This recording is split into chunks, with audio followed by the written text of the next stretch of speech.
And it's my distinct honor to welcome to the show today, leader of the Green Party of Ontario, Mike Schreiner. Welcome, Mr. Schreiner. Hey, Gabriel, it's my pleasure to be on. Oh, well, it's our pleasure to have you, and you are in Ottawa currently for the annual AMO conference and zooming in to join us. So let's start first of all with the overall message that you're taking on behalf of yourself and your party to the municipalities that are represented at AMO as well as to Eastern Ontario. Well, I think the biggest issue is that we need the provincial government to be partnering with the municipalities and quite frankly, the federal government to address some of the biggest challenges we're facing. And from a provincial perspective, we need less dictates and downloads onto the property tax base and more uploads in collaboration between the province and municipalities, especially when it comes to addressing the healthcare crisis, the housing affordability crisis we're facing, and the pressure that climate-fueled extreme weather events are putting on municipal infrastructure and municipal budgets. The message I was trying to deliver to the Premier this week at AMO is that we have to make the investments in the people who care for us if we're going to address the health human resource crisis that's leading to ER closures across the province at an unprecedented rate. And instead of having the Premier focus on privatization, why don't we actually invest in improving our publicly delivered, publicly funded healthcare system? Ontario right now has the lowest per capita funding for healthcare of any province in the country. So let's make the investments we need so people in our communities have access to the care where and when they need it. Housing affordability, as you know, is a huge issue across the province. I know it's likewise in Cornwall, and we need to be able to, in things like exclusionary zoning, so we can quickly ramp up housing supply of both affordable, attainable home ownership and affordable rental. And we need the province to come to the table with some dollars to build deeply affordable and permanent supportive housing with wraparound mental health, addictions, and other supports, so we can make sure everyone in our communities has an affordable place to call home in the community they work and in the community they want to live. And finally, we need long-term, stable, predictable funding for municipalities, especially to address inflation and how that's affecting infrastructure investments, but also the escalating costs we're seeing due to the climate emergency, and making sure that our infrastructure is climate ready. Absolutely, and you mentioned, of course, some of these key issues, and we'll dive a little deeper into some of those. Obviously, healthcare is front and center on the agenda for many people. We've seen in our area some of our emergency rooms as well that have had to, reduce hours and close overnights. We just learning today about the $500 or $500 million in savings that was directed to Health Ontario to find. So, what are some of the solutions to our healthcare crisis? I mean, first of all, I think we just have to be investing in the people who deliver that care.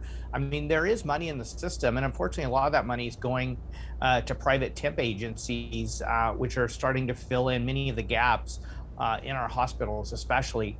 Instead of spending the money there, why not actually spend it on full-time nurses and other frontline healthcare workers by repealing Bill 124 so they can negotiate fair wages, fair benefits, and better working conditions. Secondly, we need the province to actually spend the money they've already budgeted for healthcare. According to the Fiscal Accountability Officer, Ontario underspent our healthcare budget by $1.8 billion. Like, I just want to ask Premier Ford, who does that? We've had 2 years, a once in a century pandemic, and now we're facing unprecedented closures in our emergency rooms, and you're underspending the healthcare budget. It makes absolutely no sense. And then we need to be making strategic investments in ways to improve people's lives and their health, to take pressure off of hospital.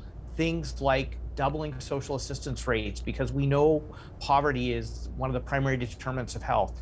Having a housing first strategy so people are housed. investing more in mental health and addiction supports, so people who need mental health services in community don't end up in our emergency rooms, making sure that we have better funded home and community care so that elders in particular who are in hospital right now because they're unable to access home care can get the home care they need, so they can receive higher quality of care and take pressure off of our hospitals. Making those kinds of investments will improve quality of care, will make sure we're taking care of those healthcare heroes who have do so much to take care of us, especially during the pandemic. And ultimately, in the long run, it's actually going to save our healthcare system precious dollars. And you addressed some of the issues and some of your ideas regarding housing. We know the government, part of the reason that they've instituted strong mayor, they're hoping to bring in strong mayor powers for at least a pilot project in Toronto and Ottawa, is to address some of the housing and make development easier. Is that the solution? No, I mean, there is no indication whatsoever that the so-called strong mayor powers are going to do anything to address the housing affordability crisis. I mean, so many of the challenges we're facing there are really for the province to step up and show leadership, ending exclusionary zoning in the province, so to make it easier for people to build duplexes, triplexes, quadplexes, so we have that gentle density to quickly ramp up housing supply. Bringing in rules around pre-zoning, around transit and arterial lines, so we make sure we have density appropriately situated. Ending these new rules, the Ontario Land Tribunal, where you're seeing increasing number of appeals that are delaying developments in communities across the province, and actually having the provincial government get back into investing in housing. The province stopped investing in affordable housing in the 1990s, and the crisis has been getting worse and worse every year since then. Now we're at a crisis breaking point. We need the province to come to the table with money for deeply affordable and permanent supportive housing. You know, I met with a number of tourism operators, for example, and other small business owners saying that they're having trouble attracting staff, particularly to rural and remote communities, because their staff have no place they can afford to live. So the lack of housing is creating huge pressures on our healthcare system, our criminal justice system, our social service systems, our downtown businesses, and it's creating real barriers to our economy because so many businesses are finding the staffing shortage issues they're facing worsened because when they are able to find staff, those staff aren't able to afford to work in the communities that they're needed. And I'm sure you're getting the opportunity to speak to many municipal leaders at AMO. Is there concern about these new powers as well from a councillor standpoint? Because we know that it certainly sort of tips the balance in terms of power around a council table. Yeah, you know, I'm talking to municipal leaders and just a variety of people expressing concern that, you know, many Canadians have been deeply concerned over the last few decades of the concentration of power in the Prime Minister's office and in the Premier's office. And now the Premier is proposing to do it in the Mayor's office. I think we need more democracy, not less democracy in Canada. I don't think the concentration of power, you know, into the Prime Minister and the Premier's office has served our country or our province well. I don't think it's going to serve municipalities well either. I think what we actually need is the provincial government to provide a new deal for cities and municipalities, to give them a fair fiscal framework and some fiscal tools to be able to make some long-term planning decisions, to be able to make strategic, long-term, fiscally responsible investments, and to be able to hire the planning staff. Part of the delays you're seeing at the municipal level, according to a number of municipal leaders I talked to, is just the lack of professional planning staff to be able to make the approvals as fast as municipalities would like to be able to make. And that's partly driven by the strain that's on municipal budgets, because the province, since the 1990s, have downloaded so many costs onto municipalities and onto the property tax base that would be more appropriately funded with other revenue tools. And we know that the government is certainly committed to the expansion of highways in the GTA. They want to address gridlock. There are concerns about what that might mean for farmland and green space. Right here in SDNG, we have a two-lane highway that municipal leaders are attempting to hopefully get the government to do something about the safety of. Your thoughts on the government's highway strategies? Well, I've heard a number of people expressing concern and opposition that Premier Ford would spend billions of dollars on two highways in and around the Greater Toronto area.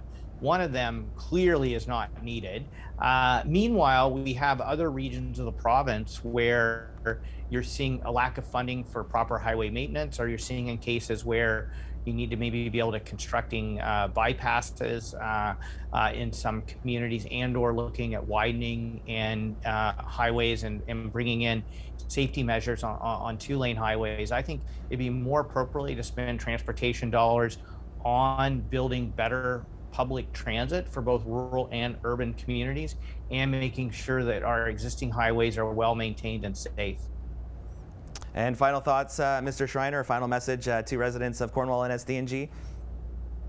Yeah, I would say just related to that last question, one of the biggest inflation pressures people are facing right now are prices at the grocery store.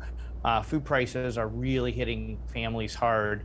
And I know some of that is caused by geopolitical events such as Russia's illegal invasion of Ukraine, but it's also being caused by disruptions to international supply chains and to climate-fueled drought. If there was ever a moment that we needed to protect farmland in Ontario and build strong local food supply chains to protect our own food security and to help mitigate rising prices in our grocery stores, now is that time. We are losing farmland at an unsustainable rate in Ontario, 319 acres a day. We simply can't afford that economically, because the food and farming sector contributes $50 billion to our economy, nor can we afford that in our pocketbooks, where food inflation and food security are becoming bigger and bigger issues. So I'm calling on the Premier, let's permanently protect prime farmland in this province, and let's put in policies that support strong local supply chains so we can have strong, profitable family farms. Excellent. Well, we certainly appreciate your time, Mr. Schreiner. Best of luck with the rest of your week at AMO, and we once again thank you for joining us today. Take care. My pleasure, Gabriel.